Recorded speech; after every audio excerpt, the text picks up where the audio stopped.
The Cape's Big Wake Up, 6 to 9 a.m. with Aden, Jules and Tara. We're still, I think, trying to manage our way out of this most recent bout of load shedding. It's gone on for months now. I mean, you know, we've been accustomed over the years to having a couple of days at a time, a couple of weeks at a time. But this has been a never-ending saga since winter. And I think this year, more than any other, we've realized just how tenuous our electricity supply is in this country. Many solutions are being spoken about: import electricity from elsewhere, all sorts of other things. But part of that mix is adopting in a much bigger way a green energy mindset, a renewable energy mindset. So wind and sun generally would be the two that are applicable here. I mean, there's talk of trying to harness the power of the oceans also. But wind and sun would be part of a key driver. And then we got wind of green hydrogen power plants. Hydrogen and green, can one even use those words in the same sentence? Which has given rise to us inviting into studio from a company called HDF Energy. Nicolas Lecomte, very good morning. One of the directors there. Very good morning. Thanks so much for your time. Good morning. Thank you for having me. I know we've worked for a couple of weeks to get you in studio, and it's finally happened. Talk to me about, well, firstly, renewable energy. I mean, we've got a long way to go in this country to fully embrace just what nature can do to try and provide electricity for us, right?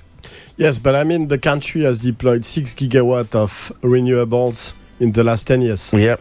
This is good. This is not sufficient, but this is good.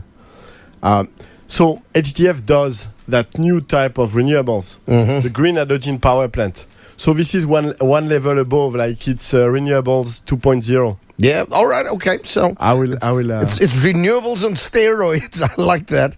And in fact, yeah. Talk us through just what it is that is.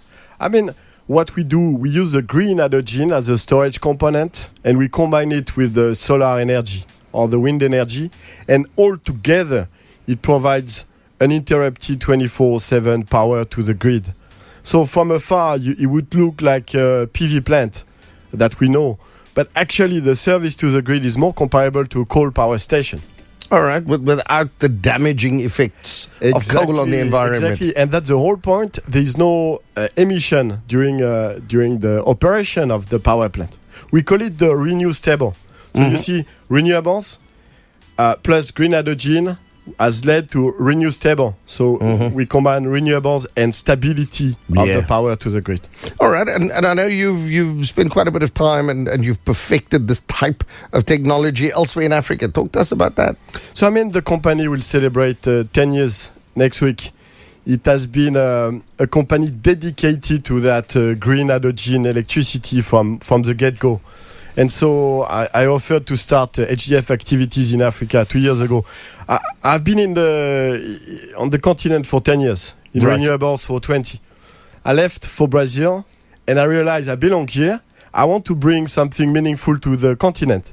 And came HDF, really, after being almost 20 years in the renewables. When I saw what they are doing, I thought that's really something meaningful. I need to bring it.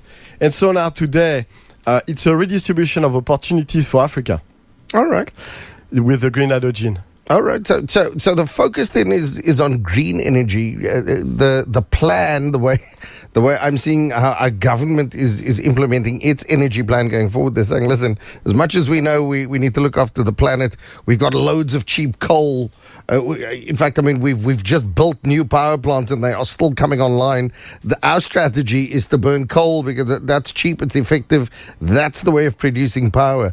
Often with these renewable energy sources, it's a lot more capital intensive. It requires a lot more money to get going. It's not as cost effective.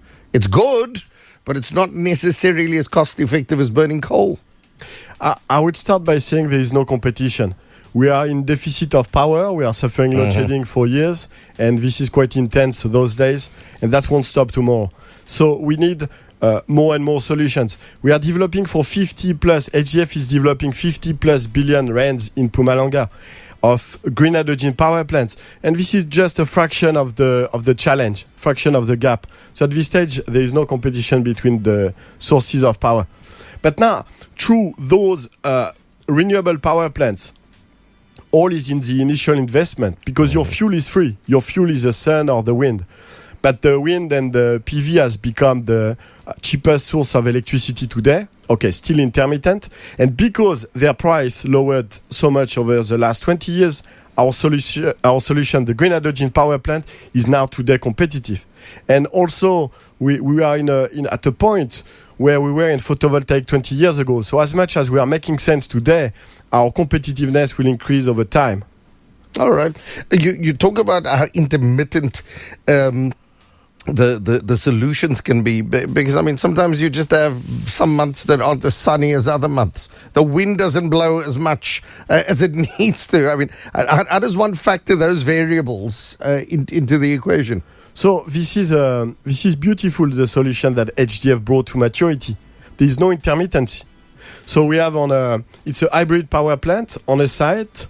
We have the solar. We may have some wind, electrolyzers to produce the hydrogen, storage for the hydrogen, fuel cells to produce power on demand, batteries, and all together it provides flat baseload power 24/7. So that intermittency is solved. Basically, we have solved the last. You take a little bit of the wind, you take a little bit of the sun, and so on, and you combine. All right, but you're looking a little confused there, Jules. No, I'm learning here. Yes. So I'm trying to almost visualize all of this. So, and then can you then save some of the solar power and some of the wind? Can you save it and put it like in a bottle, and then when we need it again, we let it out? Exactly. So that bottle is a tank, and what is inside the bottle is green hydrogen. The molecule. So you can store electricity from the sun, from the wind, and use it at the peak demand of electricity at the end of the day or during the night. All right. So a couple of things. I mean, already people are asking, they're saying, this sounds fantastic. How long, though? How long before this? I mean, how long does it take to set up an operation like this? Okay, so when we talk about the projects in Mpumalanga, so what happened today, this year, so we as HDF, we are looking for a door to start materializing a vision we had. We want to participate to the just energy transition. And so ESCOM tendered land in the core regions, and HDF was the largest winner with close to 2,000 hectares. So the land was secured 2 months ago, and now we started developing. So we talk about infrastructure projects, it will take a couple of years. So we hope to start construction of a first section within 3 years. That would be great. And continuing with the other sections of the project. I look at your face. It takes time, but we just want our lights on for Christmas, man. Yeah, like 3 years. We want to put a turkey in the oven, and we want to cook and not switch off. Look, I know it's not your issue, but all the conversations we're having, I mean, it's taken us a long time to get into the mess that we're in at the moment, and it will take a long time to get out. All right, okay, we'll come back to him in just a moment. The Cape's Big Wake Up, 6 to 9 a.m. The way things are going at the moment, absolutely. I mean, I'm not seeing a setup where we're going to solve it. In fact, we were going the other way with load shedding. Remember, we were down to stage 2, and then before long, the stages got shifted up, so we're up to stage 4 again. In fact, I mean, these days now stage 3. But I mean, it's I don't know that in 19 days we're going to get to a point where the lights are going to stay on, the ovens are going to work, which is really, really sad. I don't think we've had this much load shedding this late in the year ever before, which is the primer for the discussion this morning with Nicolas Lecomte from HDF Energy. They're a global consortium and work extensively in Africa. They've got the right to develop a green hydrogen power plant, a hybrid solution in Mpumalanga. He was saying it's a 50 billion rand, if I got you right there, Nicolas. Yes. 50 billion rands. I mean, this is not small money. When it's all done, your 50 billion rand power plant, when it's all built, how much electricity can it generate? Okay, so we're talking about 1.6 terawatt hour. So that would be the equivalent of 2 million inhabitants. So a small city, maybe not as big as Cape Town. Cape Town's got more than 2 million. Two-thirds of Cape Town, something like that. There we go. So like maybe Durban or Port Elizabeth. You'd be able to, because I'm trying to understand what it's going to cost if we adopt your solution or solutions like yours.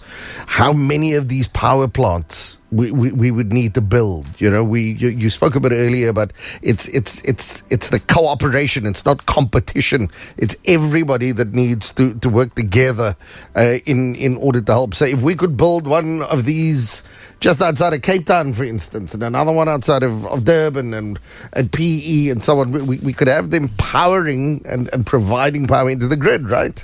Yes. I mean, that's probably one part of the solution. Yeah. But when you look at that very large investment in Mpumalanga that we are developing as HDF, and when you look at the gap in terms of generation capacity, so today between 4 and 6 gigawatt, and how the gap will increase over time. Our solution is just a tiny 1/15 of the solution within 10 years. So we need so many more large-scale generation projects in the country, definitely. In your experience, I mean, I don't know how bad our energy crisis is. I mean, we know that it's bad because we're living through it, but there could be countries elsewhere in Africa, in parts of the developing world, where they've had a similar crisis. With the same level of backlog, so the lack of planning, the lack of investment. Have there been success stories that you've encountered where countries have managed to turn the corner? Because all I'm hearing from you is we need a lot of money and we need a lot of time. And in that time, things could potentially get a lot worse. So the problem we're trying to fix now is okay for now, but by the time we fix it, the problem is going to be much bigger. Yes, I mean, it's easy to line up the challenges that African countries may be facing. I'm thinking about Nigeria. 8 blackouts this year. One of them for more than 3 days. So no complete power. shutdown. 200 plus million inhabitants, no power. So, all right, well done, Eskom. We're not there yet. Touch wood or something. Yeah. no, yeah, I mean, our solution in Mpumalanga can contribute to Black Start. Yeah. There are solutions for that, but some markets are progressing. I mean, we have signed with the Minister of Energy in Uganda 3 weeks ago at the COP in Egypt. They want one power plant the way we do, so they are looking at that as part of their ways to diversify from the hydro. They have at this stage sufficient power generation. Hydro is good; it's dispatchable, so you can adjust the power you get. But now they are looking at diversifying. It's good. When you look at markets like Kenya, they have started liberalizing the market early, and this is quite dynamic. So yes, I mean the steps are taken in various countries at various pace. But I mean, there's still 600 million Africans with no power today, so the challenge is big. Sure. All right. 600 million Africans without power, as in period. They don't have any power. Today. Don't have access to electricity. All Sure, right. I didn't know that. So we need a lot. So now we are looking at the gap in South Africa, but we need to look at bringing power to the people. And so that's even a bigger challenge. But this is doable over time. I mean, now we are talking about the green hydrogen power plant that HDF is developing in 20 plus countries. But the green hydrogen is also our fuel for tomorrow for the cars. And I would like to take a bit the discussion in that direction to say that tomorrow South Africa can produce its own fuel for the cars, for the planes, for the boats. This is one of the best places on earth where to do it. So there are great opportunities for the country to decarbonize and to localize more of its activities, like instead of importing. So that has a lot of direct benefits. I'm not talking about the simple fact that this fuel will have no carbon emissions. So it would be, it would not be unhealthy, like the petrol we're running with our cars. But also the commercial balance is different. That would strengthen the currency if the fuel for South Africa is made in the Northern Cape. This is where it would be the most competitive. And if you look further in time, South Africa can export. Europe wants green hydrogen to decarbonize, but they can't produce it at a cost like South Africa can do and other African countries. So basically, to decarbonize Europe and other Northern Hemisphere countries, you need Africa and you need countries like South Africa. So these are new opportunities, and they are not 20 years away. They are not too far. They are 5 to 10 years away. Last week in Cape Town, our President Ramaphosa chaired the Green Hydrogen Summit. That was a step to show that, yes, green hydrogen is a key opportunity for the country, and the country should take it. So 19 projects were announced. HDF project in Mpumalanga was one of them. And we are progressing on that way of the green hydrogen. So many benefits, not only for electricity. All right, but for the economy. Everyone knows we need that to be fixed also. This has been a most enlightening discussion. Nicolas, thank you very much for your time this morning. Really appreciate you coming along, explaining as simply as you have. You've given us a lot of hope.